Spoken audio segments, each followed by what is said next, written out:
Hello, friends. How are you today? So, we are getting real. We're going to get as real as I can get, specifically related to this topic, because I'm going to tell you about an incident that just recently happened to me. But I'll start with a question. How do you like to be sold to? When I do BD Dynamics training and I work with technical doer sellers, it's one of the questions that I ask. We sell the way that we like to be sold to. We communicate the way that we like to be communicated to, and all the stuff, right? And if we really pay attention, there are some people who do it really, really well, who we can adopt and adapt their style to our own.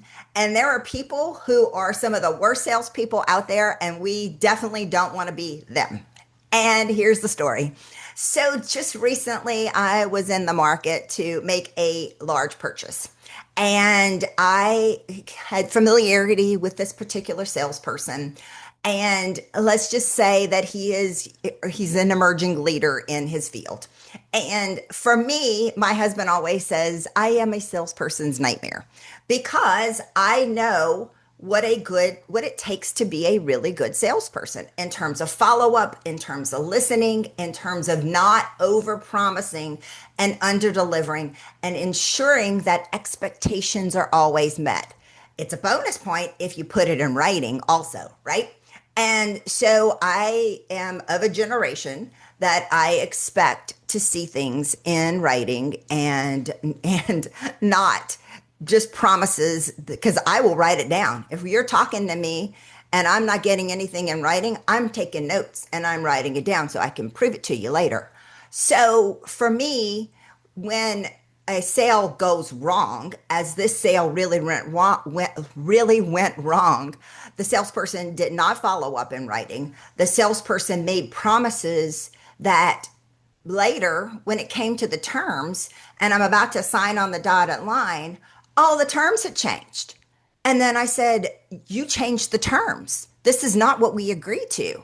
And he like hemmed and hawed and backed and like all the stuff, right? When I called him on it, and then was appalled that I wanted to walk the deal, which I did walk the deal.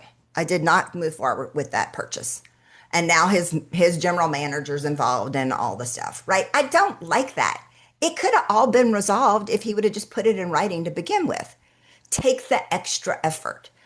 Again, we are in two different generations, but it makes no difference generation to generation. When you make a promise specifically related to a sales contract, a verbal contract, and you make a promise to someone, and then you get fully pregnant with the deal, and you get all the way down, and you assume that if you change the terms, it's going to be just fine and they're going to sign on the dotted line. That's a major assumption. And so it's all related to follow up and expectations. What are the follow up and expectations for me, especially? And I don't know, for you, it might not matter. But for me, it is especially important for follow up. It's the way that I sell, right? And that's the way that I expect to be sold to.